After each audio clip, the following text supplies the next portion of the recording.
Hurlburt Field is a United States Air Force installation located in Okaloosa County, Florida, immediately west of the town of Mary Esther. It is part of the Greater Eglin Air Force Base reservation, and is home to Headquarters Air Force Special Operations Command, the 1st Special Operations Wing, the USAF Special Operations School and the Air Combat Command's 505th Command and Control Wing. It was named for First Lieutenant Donald Wilson Hurlburt, who died in a crash at Eglin. The installation is nearly 6,700 acres, and employs nearly 8,000 military personnel. Although most U.S. airports use the same three-letter location identifier for the FAA and IATA, Hurlburt Field is assigned HRT by the FAA but has no designation from the IATA. History: Hurlburt began as a small training field for the much larger Eglin Field. It was initially designated Eglin Auxiliary Field No. 9, and later as Eglin AFB Auxiliary Field 9/Hurlburt Field when the U.S. Air Force became an independent service, before being administratively separated from the rest of the Eglin AFB complex in the 1950s. However, once separated, the facility retained its history and kept all building numbers the same. That is, all start with a 9. The installation was named by then Eglin Field Base Commander Brigadier General Grandison Gardner for First Lieutenant Donald Wilson Hurlburt, who was killed in an aircraft crash at the main base, then known as Eglin Field, in 1943. The facility had previously been named the Eglin Hurlburt Aerodrome until 1943. Hurlburt Field, March 1944. Eglin Auxiliary Field No. 9, October 1944. With the current name official on January 13, 1948. The base commander of Eglin, Maine was also responsible for Hurlburt, 1942–1946, but when the base reactivated on February 1, 1955, it gained a separate commander. Donald Wilson Hurlburt after flying combat missions from Great Britain in B-17s and receiving the Distinguished Flying Cross, Lieutenant Hurlburt was assigned in mid-1943 to the 1st Proving Ground Electronics Test Unit at Eglin Field. He died on either October 1, 1943, or October 2, 1943 when his Lockheed AT-18 Hudson gunnery trainer, 42-55,591, crashed during takeoff at Eglin. An official history of Eglin AFB's early years cites the 2 October 1943 date for this accident, and also notes that Captain Barclay H. Dillon, test pilot of the fighter section of the 1st Proving Ground Group, died in another accident the same date. Auxiliary Field No. 10 was later named Eglin Dillon Aerodrome, now known primarily as Outlying Field Choctaw, a Navy auxiliary field to NAS Pensacola and NAS Whiting Field. Hurlburt's nephew was Captain Craig D. Button, USAF, noted for his mysterious flight and crash of an A-10 Thunderbolt on April 2, 1997. Doolittle Raiders Lieutenant Colonel Jimmy Doolittle and his Raiders could not have practiced takeoffs with their B-25 Mitchell bombers at Auxiliary Field No. 9, as it, and the requisite hard-surfaced runway, did not exist in March 1942. A former Hurlburt Field Base commander in the 1950s may have started this story, and several official histories and Raider interviews have perpetuated this belief. Nonetheless, the short crossfield former runway, near the southern end of Hurlburt Field's main runway, is now named the Doolittle Taxiway. Other Eglin fields, including Wagner Field Eglin Auxiliary Field No. 1, and Duke Field Eglin Auxiliary Field No. 3, were used during this training.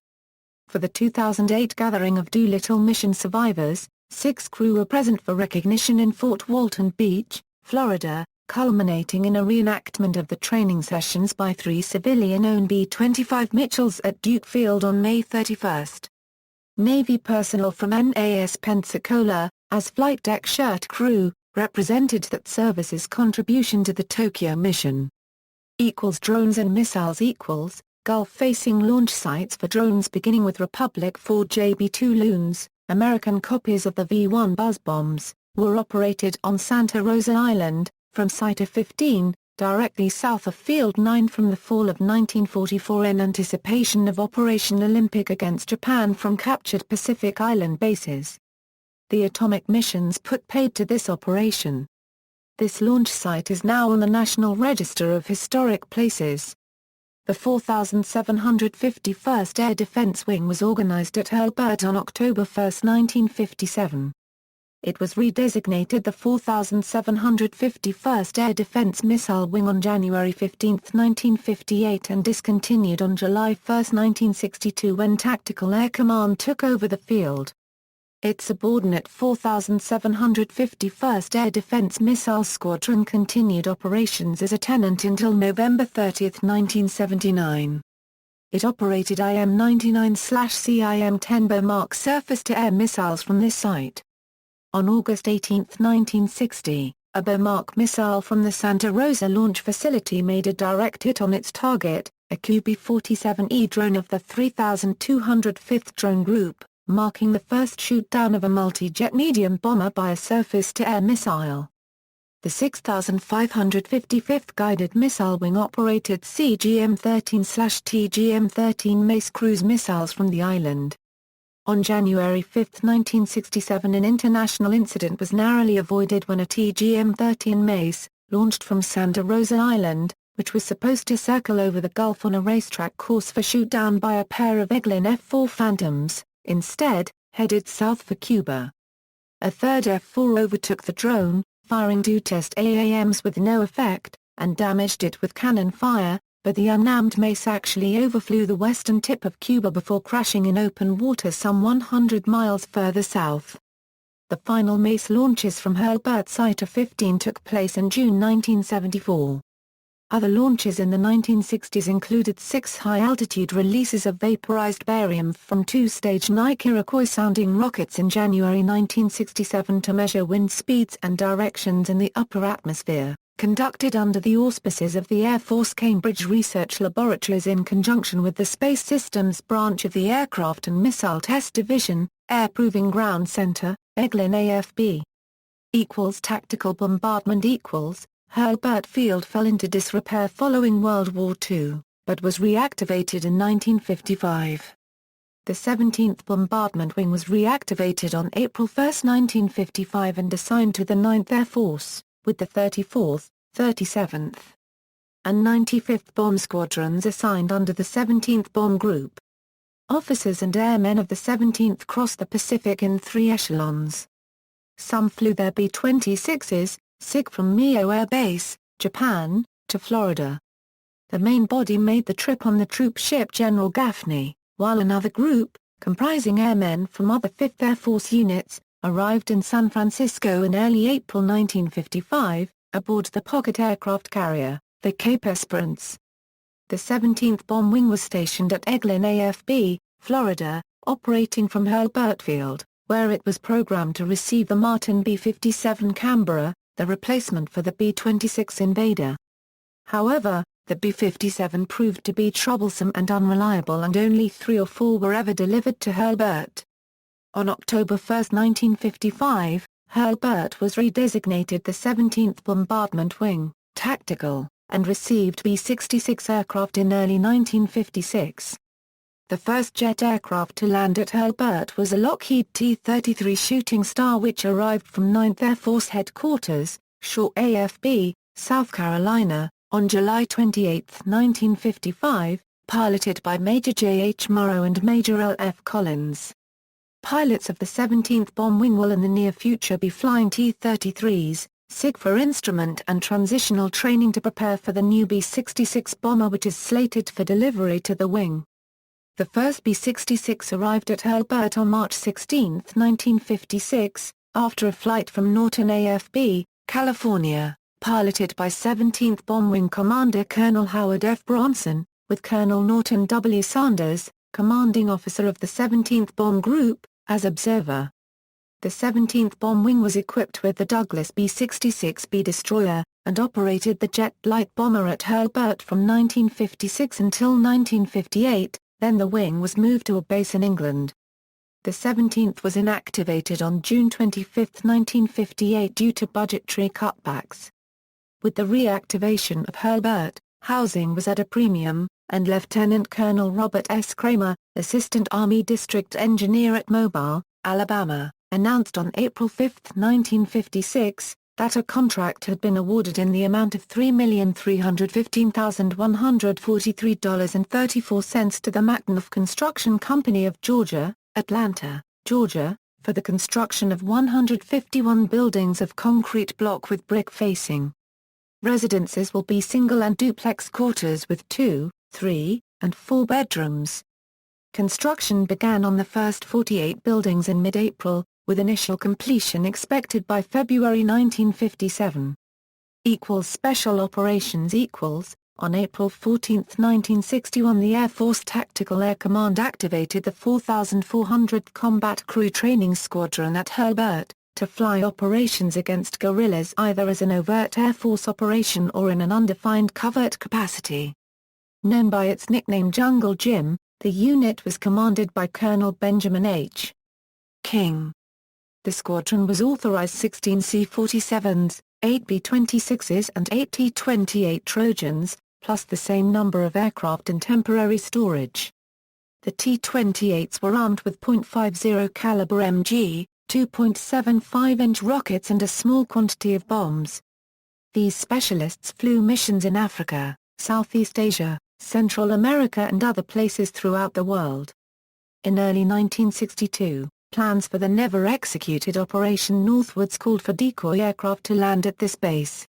From the 1960s into the early 1970s, the base hosted a wide variety of aircraft types, including A-1E Sky Raiders, AC-119G Shadow and AC-119K Stinger gunships, AC-47 Spooky gunships, AC-130A Spectre gunships, B-26K Counter-Invaders, UC-123KS with underwing jet pods, OV-10A Ford Air Control Broncos, Cessna O-2A Skymaster FAC and O-2B FSUOPS aircraft, QU-22B Recon drones, and other long-serving C-47s in various support roles. Following the conclusion of the war in Southeast Asia, most reciprocating engine types were retired by the USAF. UH-1s and CH-3s were operated, the latter by the 20th Special Operations Squadron. The 4,410th Combat Crew Training Wing was activated at Hurlburt Field on December 1, 1965, later moving to Eglin AFB, Louisiana, in July 1969. In early 1967 the wing comprised 4 squadrons. 2 were at Hurlburt, the 4,408th CCTS Training C-123 Crews and the 4,409th Training A-1E and T-28 pilots, including Vietnamese students. The 4,410th CCTS at Holyfield primarily trained O-1 Ford air controllers and students flying the U-10 and O-2. In December the 4,407th CCTS would be activated to assume the mission of the 4,410th while that unit began training crews in the new OV-10 Bronco FAC aircraft. The 4th Squadron, the 4,412th CCTS was at Eglin AFB, training C-47D and AC-47D pilots. On April 1 the 4,532nd CCTS was activated to fly A-37BS and assigned to the wing. Later in the year both the 4,412th and 4,532nd were reassigned to the 1st ACW at Eglin AFB. The first jet-augmented Fairchild C-123K provider arrived at Hurlburt Field on January 5, 1968. And the first of 76 of the type to be ferried to Vietnam by the 319th Air Commando Squadron departed on April 10. The 20th Special Operations Squadron reactivated in 1976 at Hurlburt Field, the unit mission remaining unconventional warfare and special operations using UH-1N gunships and CH-3s. The HH-53H Pavlo replaced the CH-3E in 1980, providing a long-range, heavier lift helicopter capability. The Air Force's newly operational fleet of 9 HH-53H Pavlo CSAR helicopters was abruptly transferred to the Special Operations Forces in response to the failed Iranian hostage rescue attempt and the lack of dedicated long-range vertical lift platforms. The helicopters brought 200 new military jobs to Hurlburt, bringing the number of military positions at the base to 3,200. In the early 1960s, Hurlburt was utilized as a strategic air command dispersal base for B-47s of the 306th Bomb Wing at MacDill AFB, Florida. Most facilities were located west of the runway, including hangars, through the 1980s.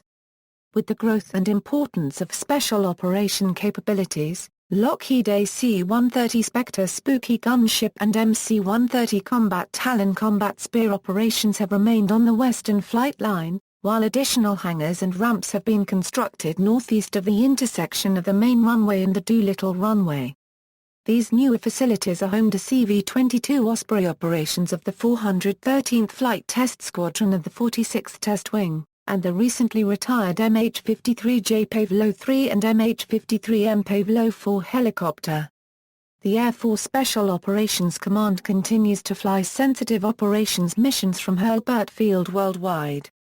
The USAF Special Operations School trains U.S. Air Force, Army, Navy, Marine Corps, Coast Guard and U.S. government civilian personnel in a variety of courses, including courses in Dynamics of International Terrorism, and the Middle East Orientation course.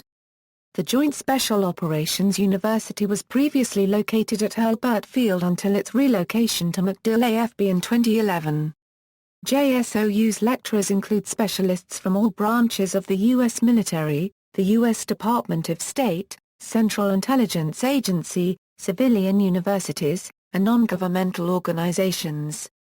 Facilities: Hurlburt Field has one concrete paved runway measuring 9,600 x 150 feet. Although an Air Commando Air Park was established at the field in the 1970s to honor the history of the Air Commandos, security in the post-9/11 era means that it is off-limits to non-military personnel. Visitors must be sponsored onto the installation.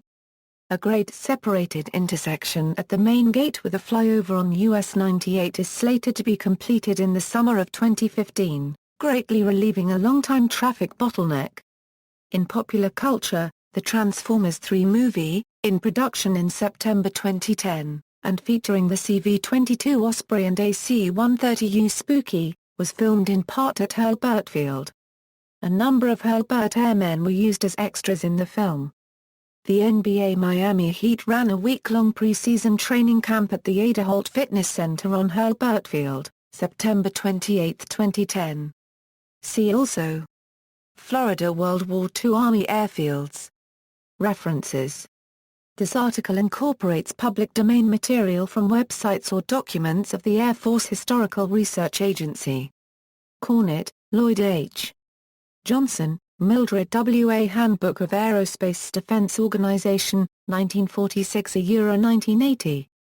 Peterson AFB, Company, Office of History, Aerospace Defense Center. External links: Hurlburt Field at globalsecurity.org, MH-53 joules per meter PAVE low, FAA Airport Diagram, effective December 10, 2015, FAA Terminal Procedures for HRT, effective December 10, 2015. Resources for this U.S. military airport: FAA Airport Information for HRT, AirNav Airport Information for KHRT, NOAA latest weather observations, Sky Vector Aeronautical Chart for KHRT,